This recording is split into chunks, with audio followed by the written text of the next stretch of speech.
Amphan দুর্গত সমস্ত মানুষকে এবং মুক্তি সংগঠনকে আমি ধন্যবাদ জানিয়ে একটা কথা বলছি। এর আগে মুক্তি সংগঠন বহুবার আমাদের আয়লা বিধ্বস্ত কিংবা অন্যান্য দুর্যোগের সম্মুখীন হয়ে মুক্তি সংগঠন আমাদের পাশে এসে দাঁড়িয়েছে।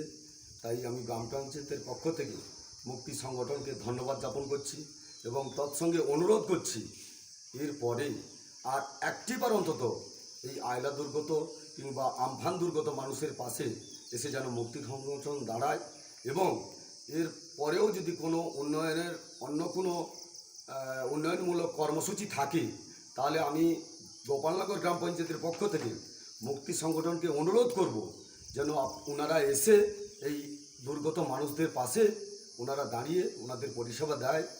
এই বলে আমি মুক্তি সংগঠনকে আরও একবার ধন্যবাদ জানিয়ে ওনাদের যে কর্মসূচি শ্রীবৃদ্ধি কামনা করে আমি নমস্কার জানিয়ে আমি আমার বক্তব্য শেষ করছি।